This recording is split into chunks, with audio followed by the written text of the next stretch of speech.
지난주까지가 어떻게 보면 우리 사랑하자, 사랑해야 된다 이렇게 얘기를 하고서는 그러면 사랑을 어떻게 해야 되는데요? 어떻게 하는 게 사랑인데요?에 대한 대답을 이제 실제적으로 오늘부터 이야기를 해주고 있습니다. 오늘은 이제 4절만 살펴보는데요. 실은 오늘 본문에 보면 이 오래 참고 사랑은 견디느니라까지 해서 사랑의 특성을 총 15개로 이야기를 하고 있습니다. 오늘은 그 중에 4절에 나와 있는 몇 가지만 살펴보기를 원합니다.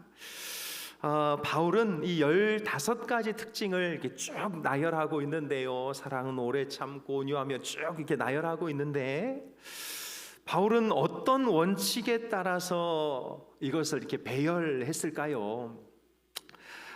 첫째로 생각해 볼 것은 이 고린도 교회에 가장 안 되고 있는 것부터 배열했다라고 말하는 이들이 있습니다. 고린도 교회가 제일 안 되는 것부터 오래 참고 온유하며 이렇게 배열했다고 얘기하는 분들이 있고요. 또 어떤 사람들은 우리 예수님께서 제일 잘했던 모습들, 예수님께서 제일 잘했던 모습들대로 이렇게 배열했다고 이야기하고 있는 것이지요.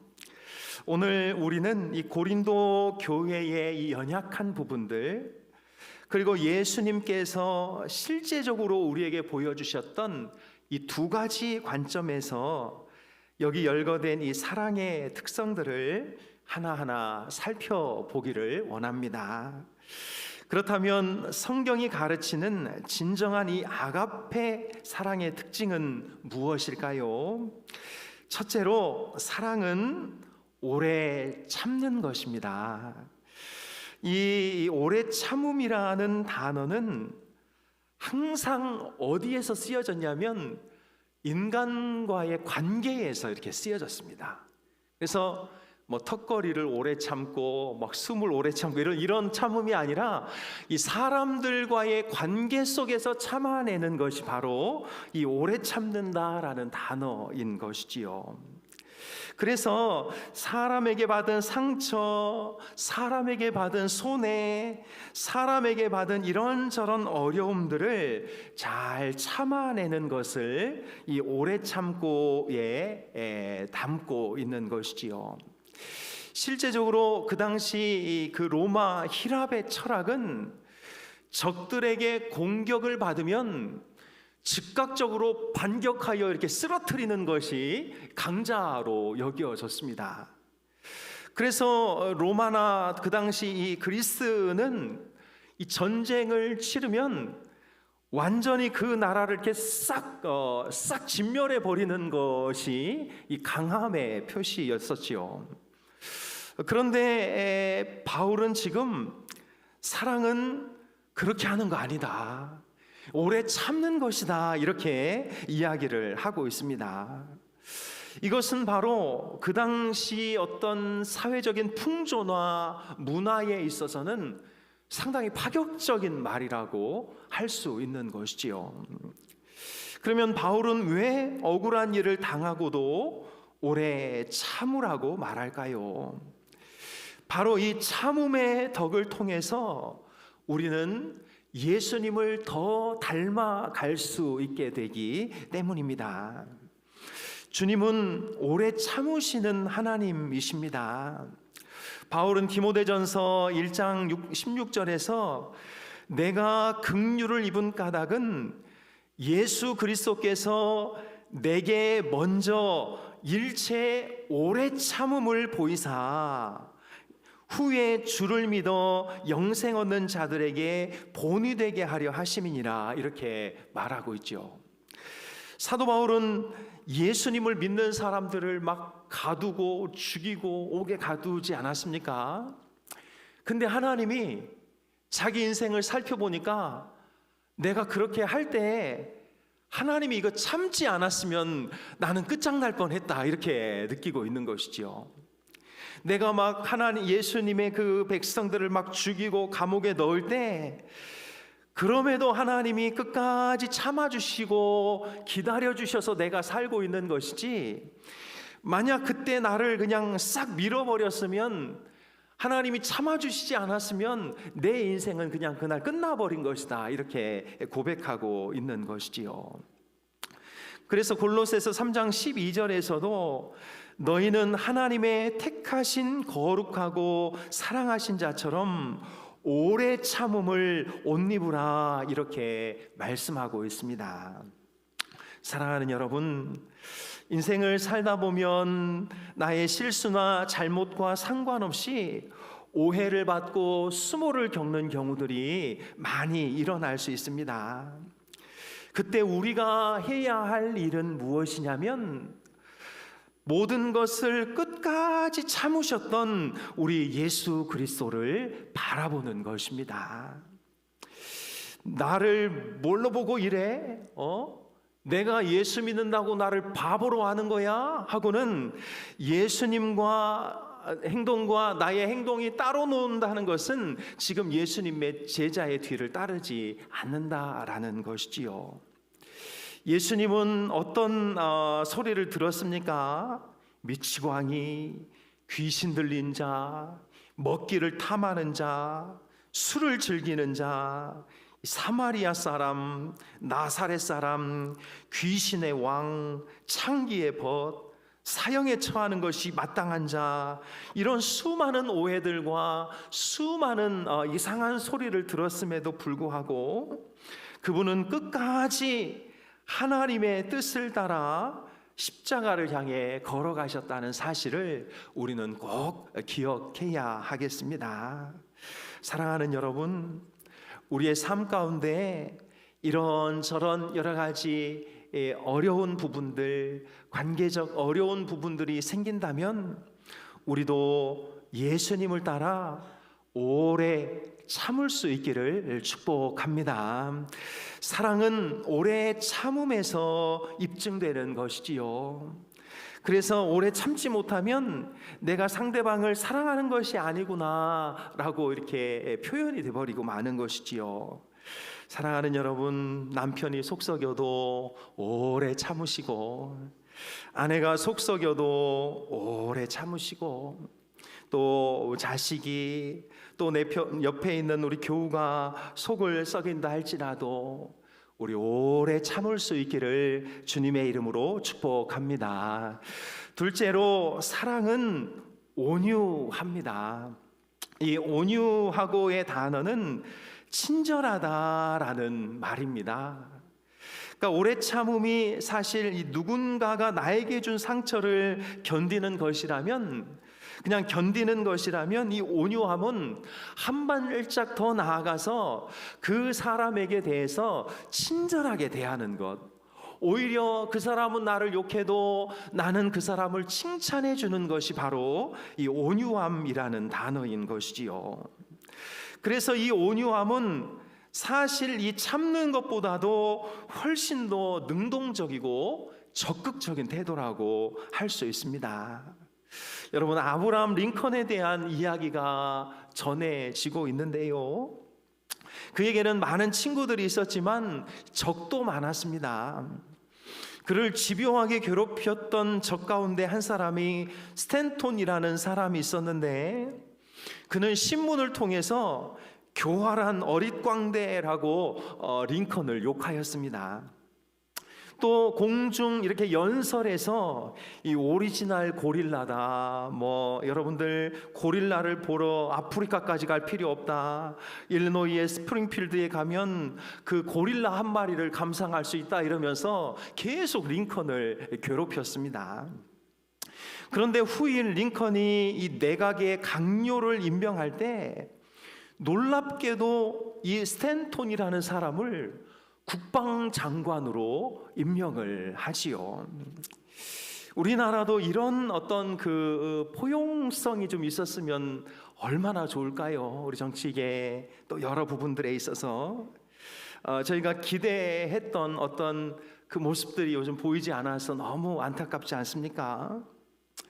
그러니까 주변에 있던 사람들이 어떻게 그럴 수 있느냐, 당신을 얼마나 욕했는지 아느냐 이러면서 그 사람에 대해서 절대 그래서는 안 된다고 말하자 링컨은 내 감정보다 그 사람은 이 나라를 위해 일할 수 있는 적임자요 이렇게 이야기를 했습니다.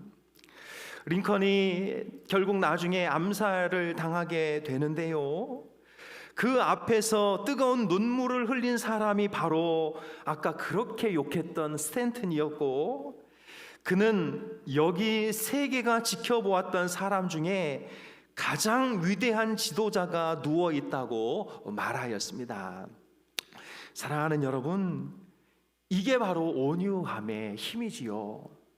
그리고 이 온유는 바로 사랑을 통해서 나타나게 되는 것입니다.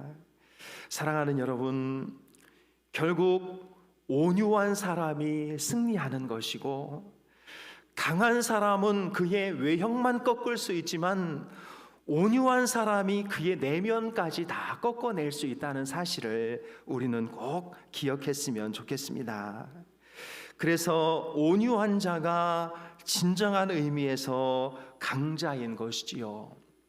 우리는 마더 테레사를 너무나 잘 알고 있습니다. 누가 그녀를 강하다고 할 수 있나요? 빼짝 마른 몸에 얼굴은 까맣고, 그녀가 그의 힘으로 할 수 있는 것이 무엇이었습니까? 그러나 그 누구도 그 인도의 칼커타에서 정말 많은 사람들을 돌봤던 그 여인을 연약한 여인이라고 말하는 사람이 없는 것입니다.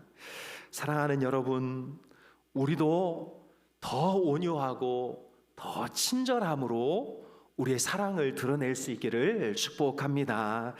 셋째로, 사랑은 투기하지 않는다고 말씀하고 있습니다. 이 투기는 다른 말로 질투인 거지요. 잠언 기자는 이 질투가 뼈를 썩게 한다고 말하고 있는데요, 많은 사람들이 이 질투 때문에 모든 인생 가운데 무너지게 됩니다. 전에도 말씀드렸듯이 이 투기의 가장 대표적인 동물이 있다면 바로 개죠, 개. 이 개들은 뚜껑을 덮어놓을 필요가 없습니다. 한 마리가 올라가면 뒤에서 끌어당기고, 한 마리가 올라가면 뒤에서 끌어당기기 때문에 다 대야 안에, 자꾸 다라이라는 얘기가 나올 것 같아서 대야 안에 머물게 되는 것이지요. 오스카 와일드의 그 이야기 중에 이런 이야기가 있습니다. 어느 날 마귀의 졸개들이 리비안 사막을 지나가고 있는 그 성자 한 사람을 쓰러뜨리기로 결심했습니다. 그래서 마귀의 졸개 하나가 그 후보에게 가서 세상의 아름다운 것을 보여주기도 하고, 이성의 쾌락을 연상시키기도 하고, 모든 방법을 다 동원해서 성자가 되지 못하도록 막았습니다. 그런데 결국 이 사람은 이 마귀들의 이 유혹을 다 이기고 결국 성자의 반열에 막 올라가고 있었지요. 그것을 보고 있던 마귀의 대장이 이래선 안 되겠다 싶어서 그 성자에게 찾아가서는 귀에다가 뭐라고 속삭였습니다. 그러자 이 순례자가 갑자기 화를 막 내더니 그 순례의 길에서 돌이켜 집으로 돌아가는 것입니다. 마귀의 졸개들이 도대체 무슨 말을 했습니까? 이렇게 물어보니 마귀의 왕이 간단하다. 나는 이렇게 말했다. 네 동생이 방금 알렉산드리아의 대주교가 되었단다. 이렇게 말했다.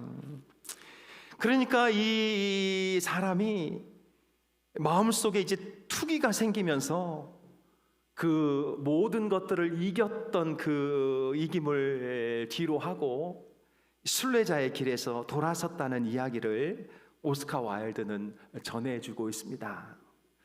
여러분, 우리도 뭐 그냥 웬만한 것 다 이길 수 있잖아요. 근데 나하고 아주 친한 친구가 어느 날 대박이 나서 나보다 훨씬 더 잘 되면 배가 아프지 않습니까? 다윗과 요나단의 이야기를 우리 너무나 잘 알죠. 실은 사울의 뒤를 이어서 누가 왕이 될 수 있었냐면 요나단이 왕이 될 수 있었지요. 그러나 이 요나단은 이 투기에 빠지지 않습니다. 하나님께서 다윗을 왕으로 삼아 주셨다는 사실을 알고는 기꺼이 자신의 자리를 다윗에게 넘겨줍니다. 사무엘상 20장 17절은 이렇게 말하고 있는데요, 요나단이 자기 생명을 사랑함같이 다윗을 사랑함이었더라. 바로 이 진정한 사랑에는 투기가 끼어들 수가 없는 것이지요. 사랑하는 여러분, 누가 잘 됐다고 그러거든 배 아파하지 마시고 박수 쳐줄 수 있기를 축복합니다. 박수 쳐주시고 응원해 주시고 그를 더 높여주셔서 우리가 진정 그를 사랑하고 있다는 것을 입증하는 우리 모두가 되기를 소망합니다.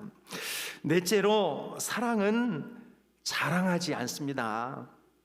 투기의 초점이 상대방에게 있다면 자랑의 초점은 나에게 있죠. 투기는 타인의 업적을 깔아뭉개려고 하는 것이라면 이 자랑은 나의 업적을 극대화시키려고 하는 것입니다. 다른 사람이 이렇게 잘하면 그까짓 거 내가 하면 더 금방 할 수 있어, 이렇게 자기 자신을 높이려는 게 바로 자기 자랑이죠. 어떻게 보면 고린도 교회에 정말 큰 문제가 바로 이 자기 자랑에 있었다는 것을 우리는 알 수 있습니다.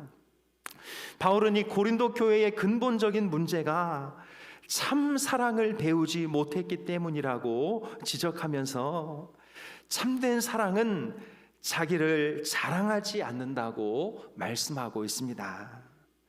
여러분, 왜 자기 자랑을 자꾸 할까요? 실은 예수님이 얼마나 크신 분이신지를 우리가 느끼지 못하니까 예수님보다 나를 더 드러내려고 하는 것이지요. 예수님의 하신 일이 얼마나 위대한지를 알면 내가 하는 것이 얼마나 초라한지를 알게 되는 것이지요. 실은 예수님께서 우리에게 베풀어 주신 은혜가 얼마나 큰지를 알면 내가 하고 있는 이 일이 얼마나 작은 것인지를 알게 되는 것이지요.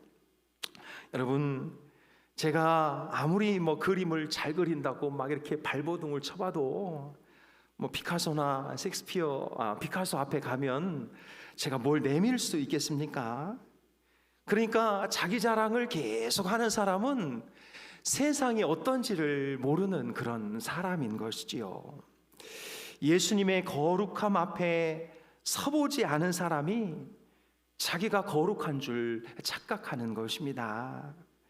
그래서 여러분, 우리 예수님 앞에 늘 가까이 가고 예수님의 빛 앞에 나를 늘 비추어서 내가 얼마나 스스로가 초라하고 허접한 존재인지를 깨달을 때 우리는 우리 스스로를 낮출 수 있을 것이라 생각이 됩니다.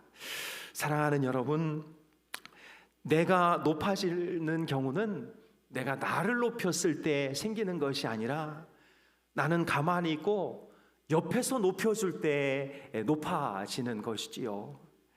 그래서 나는 아무것도 할 수 없다, 나는 너무나 부족한 존재다라고 여길 때 오히려 옆에서 우리를 높여주는 것입니다. 이제 자랑하지 말고 우리 스스로를 낮출 수 있는 우리 모두가 될 수 있기를 소망합니다. 다섯째로, 사랑은 교만하지 않습니다. 이거는 무엇이냐면요, 그냥 자만심이 그냥 툭 튀어나와가지고 이게 자기가 확 부풀려진 상태가 이제 교만이라는 단어인데요. 이 자기 자랑이 지나치면 이 교만이 이제 싹트게 되는 것이지요. 고린도 교회는 교만한 회원들의 이 자존심 때문에 평안과 질서가 깨지고 있었습니다.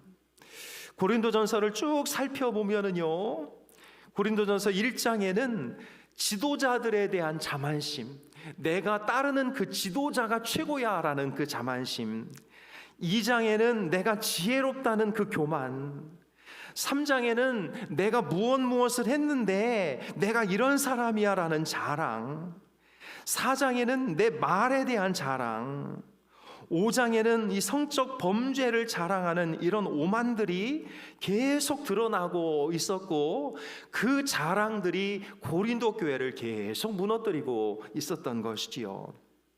그러나 성경은 교만의 범죄를 크게 경고하고 있습니다. 잠언 16장 18절에는 교만한 것은 패망의 선봉이요 거만한 마음은 넘어짐의 앞잡이가 된다고 말씀하고 있지요. C.S. 루이스는 교만은 인간이 범할 수 있는 가장 무서운 죄라고 이야기하였습니다. 우리가 서양 속담에 빈 수레가 큰 소리를 낸다는 말이 있지 않습니까? 오히려 짐이 가득 실려 있는 수레는 땅과 딱 붙어서 이렇게 조용히 가지만, 아무것도 안 실려져 있는 수레는 덜럭덜럭 이러면서 이제 소리를 크게 내는 것이지요. 우리나라 말에도 깊은 물은 소리 없이 흐른다라는 속담이 있습니다. 사도 바울은 고린도전서 4장 6절에서 교만한 마음을 먹지 말라고 간곡히 부탁하고 있지요. 교만은 마귀를 따라가는 것이고, 겸손은 주님을 따라가는 것입니다. 예수님께서는 나는 마음이 온유하고 겸손하니 나의 멍에를 메고 내게 배우라, 이렇게 말씀하고 있습니다. 사랑하는 여러분, 이제 우리가 예수 그리스도의 십자가 앞에 서기를 원합니다. 우리가 우리 모두의 마음속 뿌리 깊은 곳에 존재하는 그 교만의 영성을 극복하고 겸손하게 사람 앞에 설 수 있는 그런 은혜가 있기를 소망합니다. 여러분, 이 겸손은 상당히 이렇게 유효 기간이 짧다고 그래야 되나요? 겸손한 사람에게 너무 겸손한 사람입니다 하고 이 메달을 달아주는 즉시 그냥 그 겸손은 떠나가 버리는 게, 그게 교만의 위험성인 것이지요. 사랑하는 여러분, 사랑은 교만하지 않는다 말씀하고 있습니다. 우리 울산인돌교회 모든 성도님들이 이 사랑으로 교만을 극복해낼 수 있기를 주님의 이름으로 축복합니다. 우리 여러 말씀을 들었는데요, 우리 4절 천천히 같이 한번 읽고 모든 말씀을 마치겠습니다. 읽겠습니다. 사랑은 오래 참고, 사랑은 온유하며, 시기하지 아니하며, 사랑은 자랑하지 아니하며, 교만하지 아니하며. 우리 모두가 하나님의 사랑으로 이 사랑의 특성들을 잘 실천해 나가는 우리 모두가 다 될 수 있기를 주님의 이름으로 축복합니다. 기도하겠습니다. 하나님 아버지, 저희가 사랑하기를 원합니다.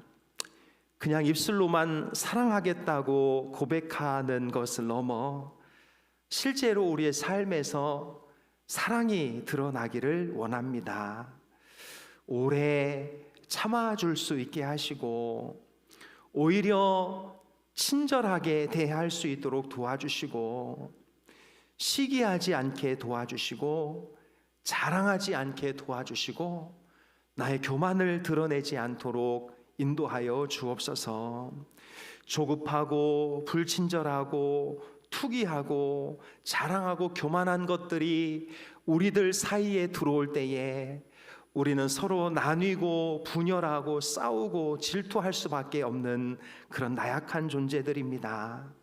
사랑의 묘약을 통해 이 모든 것들을 다 녹여내게 하시고, 우리가 서로 사랑함으로 모든 원망과 불평과 시기와 질투와 험담이 사라지고, 기쁨과 감사와 은혜와 영적인 충만함이 다다르는 우리 모두가 되게 도와주옵소서. 우리가 예수님의 뒤를 따라가게 하시고 예수님을 닮아가게 하시고 예수님을 닮기 위하여 먼저 십자가 위에서 죽어지게 하여 주옵소서. 어설프게 죽지 않게 하여 주옵소서. 완전히 죽을 수 있도록 인도하여 주옵소서. 사랑이 풍성한 우리 울산 흰돌 교회가 되게 인도하여 주옵소서. 예수님의 이름으로 기도합니다. 아멘.